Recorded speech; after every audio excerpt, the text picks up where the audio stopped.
এবার আসছি চাঞ্চল্যকর একটি খবর নিয়ে।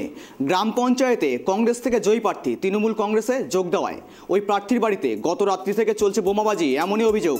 আবারও জানিয়ে রাখছি, তৃণমূল কংগ্রেসে যোগ দেওয়ায় ওই বাড়িতে চলছে বোমাবাজি, এমনই অভিযোগ। আর কংগ্রেস নেতার বাড়ির লক্ষ্য করে গতকাল থেকে সকাল থেকে বোমাবাজির ঘটনায় চাঞ্চল্য। কোথায়? দক্ষিণ 24 পরগনা জেলার কুলপি থানার অন্তর্গত গাজীপুর গ্রাম পঞ্চায়েতে ছ্যামনামণি গ্রামের এক কংগ্রেস নেতার বাড়িকে লক্ষ্য করে রাতে বোমাবাজি হয় বলে জানা গেছে। পঞ্চায়েতে ভোটে কংগ্রেস থেকে জেতা প্রার্থী তৃণমূল কুতুবুদ্দিন পাইকের বাড়িতে লক্ষ্য করে বোমাবাজি হয় আজ সকালে। ঘটনাস্থলে বিশাল পুলিশ বাহিনী এলাকায় টহলদারিতে রয়েছে এবং সেখানে চলছে কিন্তু নিয়ন্ত্রণ আনার চেষ্টা করছে ইতিমধ্যে পুলিশ এবং প্রশাসন। আর এই সমস্ত বিস্তারিত নিয়ে আমরা নিব, আমাদের প্রতিনিধি রয়েছে ফোন কলে গোপাল, তোমার কাছে জানতে চাইবো, একেবারে ফের আবার উত্তপ্ত কুলপি, অর্থাৎ সেখানে রাতভর চলল বোমা। ইতিমধ্যে কি জানা যাচ্ছে, কোনো হতাহতের খবর কি রয়েছে? তোমাকে বলবো, দক্ষিণ 24 পরগনা জেলার কুলপি ব্লকটা হচ্ছে শাসক দলের বিধায়ক যোগরঞ্জন হালদারের। আর এই যোগরঞ্জন হালদারের এলাকায় খবরের শিরোনামে কিন্তু সপ্তাহের পর সপ্তাহ ঘুরতে হয় না। সবসময় আইএসএফ এর সঙ্গে তৃণমূলের লড়াই, কখনো কংগ্রেসের সঙ্গে তৃণমূলের লড়াই। কিন্তু এবার একটু নতুনত্ব তুমি বলতে পারো, গোষ্ঠীদ্বন্দ্বের ফলে এই লড়াই হয়েছে বলে এলাকাবাসীর দাবি। যেটুকু তোমাকে বলি, গত পঞ্চায়েত ভোট হাতে গোনা মাত্র কয়েকটা মাস আগে পঞ্চায়েত ভোট হয়। আর পঞ্চায়েত ভোট হয়ে যখন দেখা যাবে অঞ্চল প্রধান গঠন হবে, তখন কংগ্রেস থেকে জেতা যিনি রয়েছেন কুতুবুদ্দিন পাইক, তিনি কিন্তু তৃণমূলে চলে যান। তৃণমূলে যাওয়ার পর তিনি একটি ওখানে উপপ্রধান হন। উপপ্রধান হওয়ার পর দেখা গেল বেশ ভালোইভাবেই ওদের চলছিল, কিন্তু হঠাৎ করে দেখা গেল তার বাড়িতে গতকাল রাত্রি থেকে বোমা পড়ছে, মুড়ির মতো বোমা, বিভিন্ন জায়গায় মুড়ির মতো বোমা পড়ে, পরবর্তী রাত সকাল পর্যন্ত পড়ে। শেষ পর্যন্ত কুলপি থানার পুলিশ সেখানে আসার পর অবস্থা নিয়ন্ত্রণ আনে। কিন্তু একটা প্রশ্ন থেকে যাচ্ছে, যদি শাসক দলের হয়ে ওই কংগ্রেস নেতা তিনি তৃণমূলে যান, তার বাড়িতে কেন তৃণমূলরা বোমা ফেলছে? এটা একটা বড় প্রশ্ন একটাই, এখানে মাদারের সঙ্গে যে বর্তমান নব রয়েছে, অর্থাৎ তৃণমূলের পুরাতন এবং নতুনের লড়াই, সেই লড়াইটা তুমি জানবে। আজ থেকে 1 মাস আগে পরপর 2 জায়গায় কুলপি ব্লকের বিভিন্ন জায়গায় এই বোমাগুলি চলেছিল, সেখানেও তৃণমূলের গোষ্ঠীদ্বন্দ্ব ছিল। তুমি জানবে এই বিধায়ক যোগরঞ্জন হালদার তিনি অস্বীকার করেছিলেন যে আইএসএফ থেকে তার পঞ্চায়েতে জয়েন করানো হয়েছে, কিন্তু পরবর্তী দেখা যাচ্ছে, আমরা তাকে ছবি ব্রেক করেছিলাম, তুমি দেখবে সেখানে তৃণমূলকে মানে আইএসএফ থেকে তৃণমূলকে জয়েন করানো হচ্ছে, সেটা হচ্ছে বিভিন্ন জায়গায়। তবে আজকে কেন বোমাবাজি হচ্ছে এটা হচ্ছে যে যেখানে পুরাতন যারা রয়েছে তারা কিন্তু মেনে নিতে পারছে না কংগ্রেস থেকে একজন তৃণমূলে এলো, যে দুঃসময়ে যে তাদের তৃণমূল ছেড়ে চলে গেল টিকিট না পাওয়ার জন্য কংগ্রেসে, সেখানে সে জিতলো, সেখানে সে কি করে এসে আবার সেখানে পথ পেল। এটা যেমন প্রশ্ন কংগ্রেসের পক্ষ থেকে আমরা প্রশ্ন করেছিলাম, কংগ্রেসের কাছে জানতে চেয়েছিলাম আপনারা কি বলবেন। কংগ্রেস বলছে ও আমাদের কেউ নয়, ও এখন আমাদের বৈমাত্রীও বলতে পারো, কারণ একটাই কারণ তার রয়েছে, যে জিতলো কংগ্রেস থেকে সে কিছুদিন হলো না, সে আবার তৃণমূলে ফিরে গেল।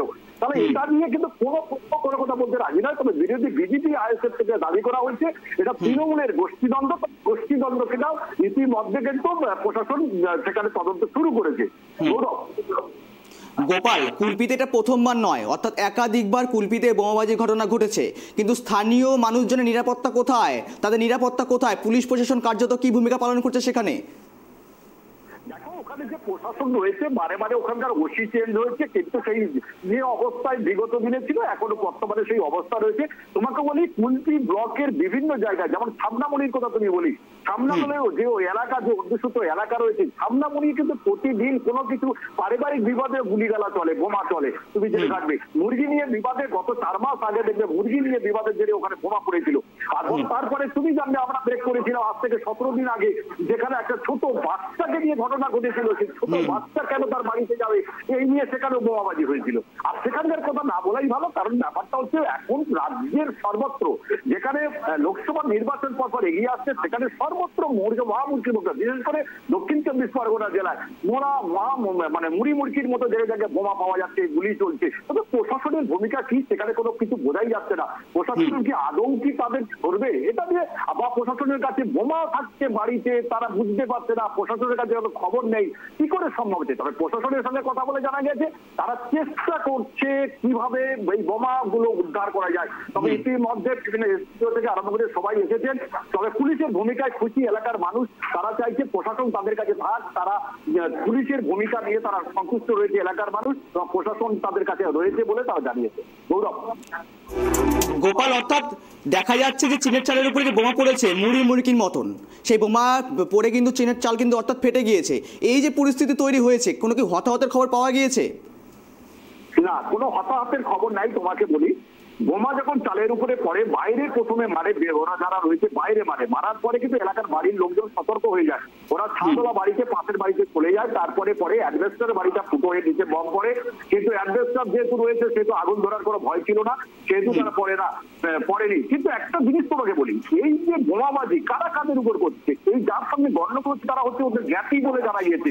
তুমি দেখো, রাজনীতি এমন একটা জিনিস তৈরি হয়েছে, ভাই ভাইকে পৃথক করে দিচ্ছে, স্বামী স্ত্রীর মধ্যে গন্ডগোল হচ্ছে। শুধু রাজনীতি আর রাজনীতি আর রাজনীতি। 2024 লোকসভা নির্বাচনকে কি আকার ধারণ করবে সেটাই দক্ষিণ চব্বিশ পরগনা বিশেষ করে সেটা নিয়ে কিন্তু চিন্তিত প্রশাসন। তবে প্রশাসন কোন হাতে দমন করার চিন্তা ভাবনা করেছে, ইতিমধ্যে প্রশাসন টহল শুরু করেছে। গৌরব। গোপাল, ধন্যবাদ তোমাকে। আপনারা শুনলেন যে ফের রাতভর চলল বোমা, গোষ্ঠী কন্ডলের জেল। আমাদের প্রতিনিধি যেমনটা জানালেন আমাদের গোপাল, ইতিমধ্যে আমরা শুনতে পেলেন বোমাবাজির ঘটনায় উত্তপ্ত এলাকা। আমরা এসে দেখি না ধোঁয়ায় অন্ধকার। আমার ননদের কোলে বাচ্চা ছিল, খুব চেঁচাচ্ছে, অজ্ঞান হয়ে পড়ে গিয়েছিল। আমার দাই শাশুড়ির মাথায় পানি ঢালতে হচ্ছিল। এমন অবস্থা, কে বোমটা মেরে পালিয়ে গিয়েছে। পরপর 4টে বোম মেরেছে 11টার পর থেকে। এবার আমরা সেই টাইমটা দেখেছি, 11টার পর থেকে বোমটা মেরেছে। আমরা কি জানি। এবার আমার চাচুরও কংগ্রেস থেকে ভোট করেছিল, এবার টিএমসির সঙ্গে যুক্ত হয়েছে। ওই কারণ বেপার্টির লোকেরা চায় যে ও যুক্ত হয়েছে কেন, ওকে মার্ডার করবো বলে এই প্ল্যানটা করেছিল। জানে বাড়ি থেকে আছে, ঘরে মারার তার এই প্ল্যানটা করেছিল, কিন্তু হলকে দাওয়ায় পড়ে গিয়ে বাচ্চারা বেঁচে গিয়েছে, না তো ঘরে পড়লে তো মরে যেত। হ্যাঁ, মেম্বার বাড়িতে ছিল। বাচ্চা নিয়ে 4টে বোম পড়েছে আমাদের বাড়ি। বোম পড়ার পরে আমরা ঘরের ভেতরে ধোঁয়ায় যখন অন্ধকার হয়েছিল, বাইরে বেরোতে পারছিলাম না। তারপরে গ্রামের সব লোকজন চেঁচামেচি, যারা মেরেছিল তারা দেবলে নিয়েছে, দেখা যায়নি। টিএমসির পার্টিরা, আমার বাবা কংগ্রেসে ভোট করেছে, টিএমসির সাথে মিশেছে বলে সেই জন্য মারার প্ল্যান করে মার্ডার করবে বলে সেই জন্য বোম মেরেছে। হ্যাঁ, আমরা আতঙ্কের মধ্যে ছিলাম। আমার বাচ্চা কোলে, আমার বাচ্চারা 1 ঘন্টা হুঁশ আছে না। আমরা এখন চাই যারা আমাদের ঘরে বোম মেরেছে, আমার বাবার মারার ষড়যন্ত্র করছে, তাদের শাস্তি চাই। আমরা চাই যে গ্রামটা শান্তি থাক।